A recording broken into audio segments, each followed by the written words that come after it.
Kesempatan sempit ini akan saya manfaatkan untuk menjawab pertanyaan yang makin menumpuk. Moga-moga tetap bisa terjawab semuanya secara bertahap. Ini pertama untuk ibu-ibu penting. Ustaz, setelah saya ganti implan, kok masa haid berubah menjadi 11 hari? Terus masa suci hanya 1 minggu, terus keluar darah lagi. Sholat dan puasa saya apa hanya 1 minggu? Tok niku Ustaz. Ya, ini soal haid. Yang lebih tahu tentu ibu-ibu atau suami-suami juga harus tahu tentang hal ini, sebab suatu ketika juga bisa harus menjawab pertanyaan.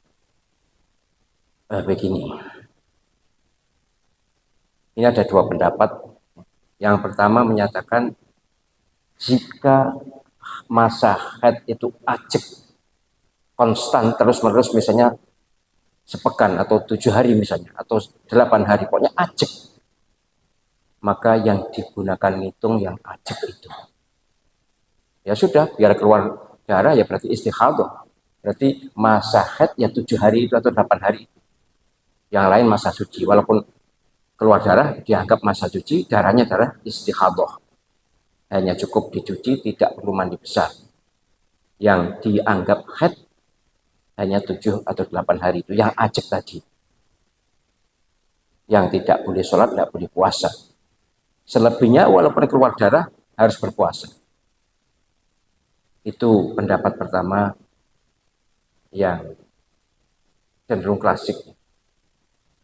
Islam itu mudah mengikuti pendapat kontemporer.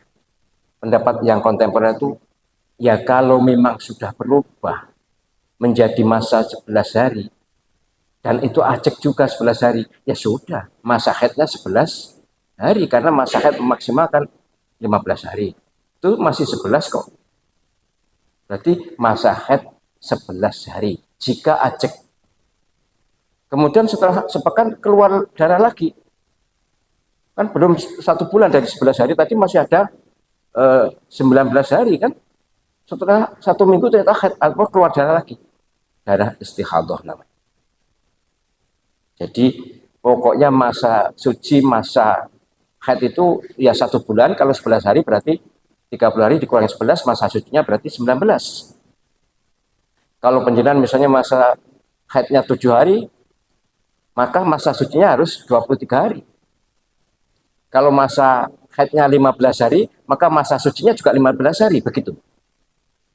Ini bagi saya lebih mudah dalam tanda kutip ya. Masa tidak sholat, masa tidak puasa itu lebih panjang. 11 hari, kemudian masa sucinya 19 hari. Kalau dalam waktu 19 hari kok keluar darah, darah istikhadah, bukan darah haid.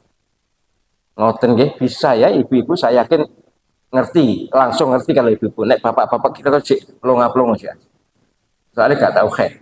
Tapi penting loh, ini penting. Masalah ini karena bapak-bapak kan juga punya istri dan punya anak perempuan. Kalau ditanya harus bisa jawab ini. Gitu ya, jadi pakai implan, entahlah, saya juga tidak tahu implan, kok yang menyebabkan perubahan masa haid. Ya sudah, ikuti saja itu. Yang asli sekarang yang pakai implan itu, bukan yang kemarin yang belum pakai implan itu.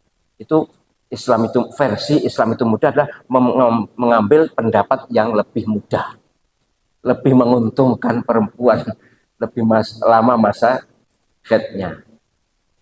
Jika dianggap menguntungkan ya, tapi sesungguhnya bagi orang yang bertakwa, lama atau sebentar, pokoknya kita patuh kepada syariat. Kalau haid tidak boleh sholat, ya sudah tidak sholat, karena patuh bukan karena senang. Ya, gitu nggih. Ini kadang-kadang salah persepsi loh. Mbak-mbak biasanya atau pemudi-pemudi itu, wah, tidak haid enak, jangan gitulah. Mempersepsi apa waktu haid ya, waktu haid berarti enak gak sholat untuk suwe, jangan gitu. Ngono ya ngono nih, ojo ngono. Jadi memang iyalah waktu haid itu enak gak sholat kadang, tapi gak sholatnya waktu haid itu nikmati sebagai kepatuhan kepada Allah SWT. Jangan keenaan diri kita. Ini perspektif spiritual atau KSS ya.